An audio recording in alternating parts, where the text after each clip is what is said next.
दोस्तों, आज हम आपको एक ऐसे देश की सैर कराने वाले हैं जिसको लोग एक उभरे हुए देश के नजरिए से देखते हैं। जी हां, हम बात करने जा रहे हैं पूर्वी एशिया में स्थित देश दक्षिणी कोरिया की।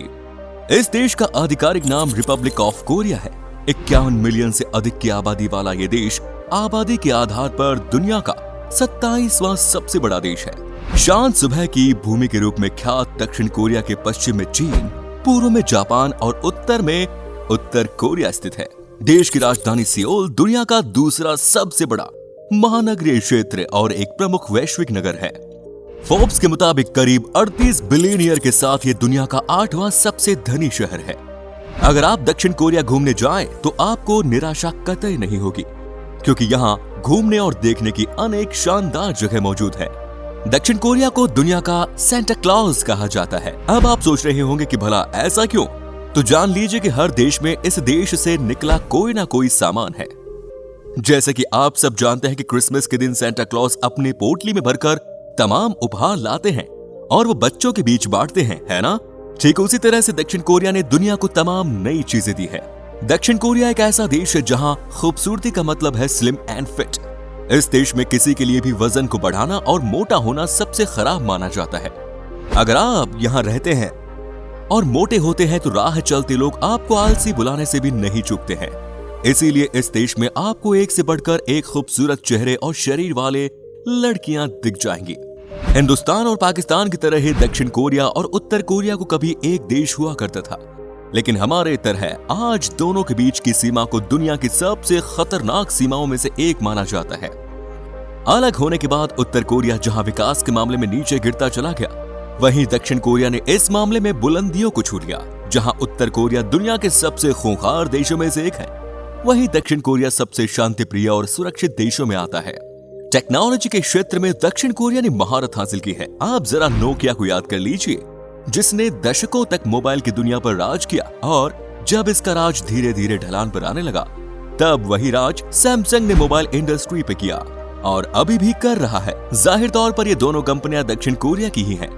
इसके साथ ही Hyundai मोटर कार, किया मोटर्स और पोस्को जैसी अनेक बड़ी बड़ी कंपनियां भी दक्षिण कोरिया की ही हैं। न केवल टेक्नोलॉजी बल्कि फूड प्रोसेसिंग और इनोवेशन के क्षेत्र में भी अपना झंडा लहराया है दक्षिण कोरिया ने।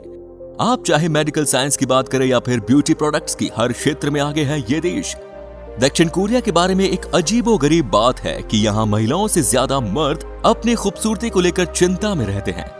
वे लाखों रुपए अपनी सुंदरता को निखारने और महंगे महंगे कॉस्मेटिक प्रोडक्ट्स खरीदने में लगाते हैं। एक आंकड़ों के मुताबिक सबसे ज्यादा प्लास्टिक सर्जरी भी यहाँ के लोग ही कराते हैं। जाहिर है उन्हें अपनी खूबसूरती का इतना ख्याल तो रहता है। दक्षिण कोरिया के लगभग 92% आबादी शहरों में रहती है, वहीं 8% आबादी निवास करती है गाँव में। यहाँ के हर एक नागरिक तारीफ के काबिलियत है। पता है क्यों? क्योंकि वो लोग मेहनत बहुत ज्यादा करते हैं।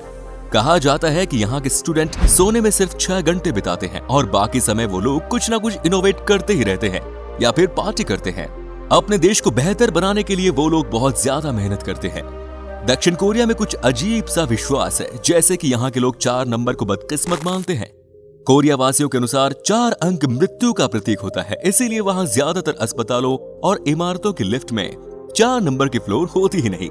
इसी तरह वहाँ के लोग लाल स्याही से नहीं लिखते, क्योंकि वहाँ इसे मौत से जोड़कर देखा जाता है। दक्षिण कोरिया में उम्र को लेकर अलग ही हिसाब चलता है। बच्चा पैदा होने पर यहाँ उस बच्चे को 1 दिन के बजाय 1 साल का माना जाता है। ऐसा इसलिए क्योंकि यहाँ के लोगों का मानना है कि माँ के गर्भ में बच्चा लगभग 9 महीने का समय बिताता है। दक्षिण कोरिया के लोगों का मानना है कि अगर पंखे को रात भर के लिए ऑन छोड़ दिया जाए तो उसके नीचे सोने वाले इंसान की मौत हो सकती है ना? अजीब बात।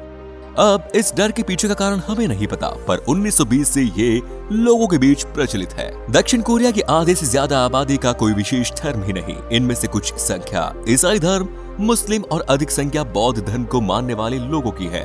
दक्षिण कोरिया में अगर किसी अपराधी को जुर्म की सजा देनी होती है तो इसके लिए फिर से वही जुर्म उसे कराया जाता है। जैसे कि अगर किसी ने हत्या की है तो पुलिस उसे हथकड़ी पहनाकर उसी जगह ले जाएगी जहां वारदात हुई और उससे फिर से पूरा घटनाक्रम करने को कहा जाता है। इसे और शर्मिंदगी भरा बनाने के लिए मीडिया को भी बुलाया जाता है और वो तस्वीरें लेती है। इंटरनेट के मामले में भी दक्षिण कोरिया सबसे आगे है, क्योंकि दुनिया का सबसे तेज इंटरनेट कनेक्शन इसी देश में है। वहां की जनसंख्या में 94% लोग इंटरनेट का इस्तेमाल करते हैं। दक्षिण कोरिया में चिकन और बीफ खाना आम बात है, लेकिन ये बड़ी हैरानी वाली बात है कि वहां के लोग कुत्ते का मांस खाने के भी शौकीन होते हैं। दक्षिण कोरिया में महिलाओं को किसी पश्चिमी पुरुष से हाथ मिलाने की अनुमति नहीं है। सम्मान जाहिर करने के लिए यहाँ की महिलाएं झुककर अभिनंदन करती हैं। दक्षिण कोरिया में ब्लड ग्रुप को बहुत अहम माना जाता है, क्योंकि ब्लड ग्रुप से यहाँ लोगों की पहचान होती है। कौन अच्छा है, कौन बुरा या कौन धोखेबाज, इसका फैसला ब्लड से ही होता है। आपको सुनकर अजीब लग सकता है कि दक्षिण कोरिया में एक ही सरनेम वाले लोग आपस में शादी नहीं कर सकते, क्योंकि यहाँ पर यह माना जाता है कि एक ही सरनेम वाले लोगों की शादी करने से ब्लड अशुद्ध हो जाता है। दक्षिण कोरिया में सार्वजनिक जगहों पर अल्कोहल पीना वैध है। लोग अपने पसंदीदा अल्कोहल को सार्वजनिक जगहों पर ले जाकर आराम से पी सकते हैं, लेकिन यहाँ अल्कोहल पीने या धूम्रपान करने के लिए 19 साल की आयु का होना जरूरी है।